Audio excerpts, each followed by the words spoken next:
Hey everyone, and welcome to This Explainer. Today, we're diving into a really brilliant opinion piece that tackles a huge fundamental shift happening in our society right now. We're looking at how we actually decide what is true in the digital age.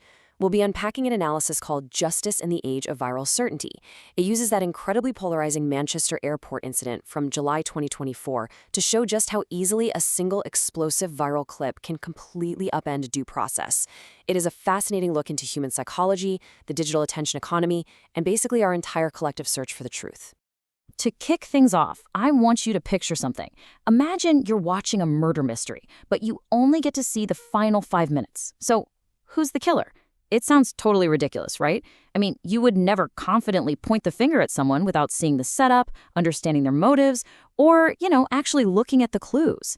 And yet, as the author of this opinion piece points out, this is exactly how we consume information on social media today.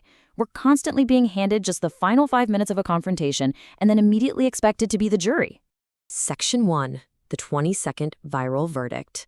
This brings us right to the core case study. So, in July 2024, there was an incident at Manchester Airport that completely divided Britain. A 20-second smartphone clip dropped online showing a police officer kicking a man lying on the floor.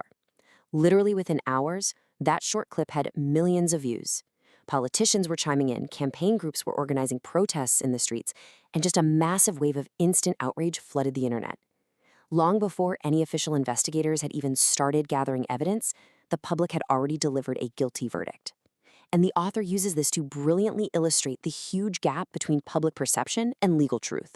The viral narrative gave us instant outrage and really simple villains. But then, look at the courtroom reality. It took 2 whole years for the courts to deliver their verdict. The actual legal process meant weeks of meticulously reviewing evidence, establishing this highly complex timeline, and acknowledging that officers actually suffered broken noses. The trial eventually resulted in a conviction for assault against Mohammed Fahir Amaz. You're basically looking at 2 entirely different realities, birthed from the exact same event. Section 2, the missing beginning. So why was the viral narrative so far off? Well, the first version of events is almost always incomplete. That 20-second clip we all watched in absolute horror, it didn't actually show the beginning of the confrontation. Much later, when the full CCTV and body cam footage finally made it to the jury, it revealed a violent resistance that happened right before the recording even started. A member of the public had been assaulted and 2 female officers were violently attacked. Now, the courtroom made a very strict distinction here, one that the internet completely missed. The trial only asked 2 things. Did the suspect commit an assault, and were officers and the public injured? After weeks of going through the evidence, the jury said yes. But, and this is absolutely crucial, the trial was not a review of perfect police conduct. As the opinion piece highlights, society is really struggling to separate those 2 ideas right now. People assume that if you say a suspect is legally guilty of a crime, you must automatically be defending every single action the police took. The courtroom proves that's just not true. They aren't mutually exclusive. Section 3, the psychology of certainty. So you might be asking, why do we fall into this trap so easily? To understand that, we actually have to look at our biology. Consider this concept called narrative completion. This is our psychological instinct to create a coherent story using whatever limited information we have, just to avoid uncertainty, because our brains literally hate uncertainty. When we see a short out-of-context clip on our feeds, we don't just sit back and say, I don't know what happened. No way. We instinctively fill in those missing puzzle pieces so the story makes sense to us, usually pulling from our own preconceived notions. And that instinct leads directly to something called path dependence. The author defines this as the phenomenon where our initial impressions become mental anchors. They trigger confirmation bias that restricts how we understand things going forward. Basically, the route you take at the very beginning shapes every single decision that follows. Once you've completed that narrative in your head based on the first viral clip, it becomes culturally locked in. And try to correct that narrative later with, actual new facts, well, as the source vividly puts it, it's kind of like trying to steer an oil tanker with a canoe paddle. Section 4, the system of incentives. Okay, so that's the biology side of things. But now let's look at the digital architecture that takes that psychology and just supercharges it. Because none of this instant rush to judgment is an accident. When you break down the key actors and what drives them, it's pretty eye-opening. Activists are incentivized to highlight apparent injustice. Politicians get rewarded for responding rapidly to public outrage. Journalists have to hit publish before their competitors do. And the algorithms, they just want to boost engagement and keep you watching. Notice what's missing here? Not a single player in this ecosystem is actually incentivized to wait for the facts. Actually, scratch that. It's worse. If you suggest waiting for the facts, you usually face a massive social penalty.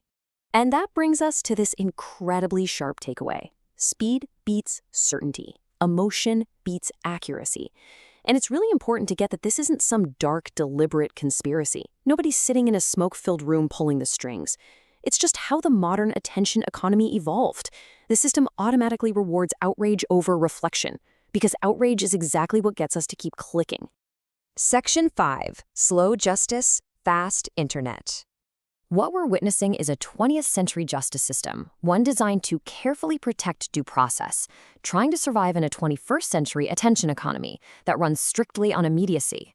Look at this timeline of what the source calls institutional lag. Hour 1, they're gathering initial evidence. Day 1, they're finally interviewing witnesses. Week 1, they're consulting lawyers. It might literally take a full month before official information is released. And yes, it is agonizingly slow, but that process exists for a reason. It's there to protect people from being tried by pure rumor. But the harsh reality? The internet has already reached a guilty verdict before step 2 even gets off the ground. Just look at the contrast. The courtroom demands evidence, cross-examines witnesses, and above all else, it values accuracy. The internet, though, it rewards pure confidence, has absolutely zero burden of proof, and solely values engagement. The really profound irony here is that the justice system is deliberately slow to be accurate, but the public is increasingly treating instantaneous, totally unverified digital outrage like it carries the weight of a final legal ruling. Now, you're probably sitting there thinking, wait a minute, we have smartphone cameras now. Cameras show the objective truth, right? Well, cameras actually have ambiguity. Sure, video protects against misconduct, but a lot of times it just relocates the ambiguity. Experienced investigators know they have to ask, which camera? Whose footage is this? What was going on right before they hit record? What happened immediately after? The truth is, every single camera tells a truth, but no camera tells the whole truth. So relying on just one viral viewpoint from one single angle is a deeply flawed way to find justice. Section 6. Britain's Crisis of Trust. Let's zoom out for a second. What is the macro-level fallout of all this? Because the Manchester airport case honestly tells us way less about one single confrontation than it does about the society watching it. We are seeing a complete collapse in confidence across the board. Trust in politicians is falling, trust in the media is getting weaker, confidence in policing is completely polarized, even trust in experts is deteriorating. And when institutional trust collapses like this, a really scary shift happens. People stop asking, hey, is this true? And they start asking, which side is saying it? Information basically just becomes a tribal identifier, a way to signal which team you're on. And this leads us to a devastating realization from the piece. People no longer disagree merely about conclusions. They disagree about reality itself. Think about the tragic human cost of that fragmentation. The real, actual people involved, like the member of the public who was assaulted or the officers left with broken noses, they become completely forgotten. They're reduced to just supporting characters, or worse, ammunition in a predetermined culture war. The whole conversation shifts away from compassion and straight into tribalism, and empathy becomes entirely selective. As we wrap up this explainer today, I want to leave you with the author's updated legal maxim for the smartphone age. It goes like this: truth must not only be filmed, it must also be seen in context. Because without context, every viral video is basically just a Rorschach test, right? It just reflects whatever we already believed before we even pressed play. It's a really powerful call for intellectual humility and for having the patience to just wait for the whole story. So I'll leave you with this final lingering question. Next time you press play on a controversial clip, are you actually looking for the truth, or are you just confirming what you already believe? Definitely something to chew on the next time a massive wave of instant outrage sweeps across your feed. Thanks so much for joining me on this explainer, and I'll catch you next time as we continue to decode the fascinating ideas shaping our world.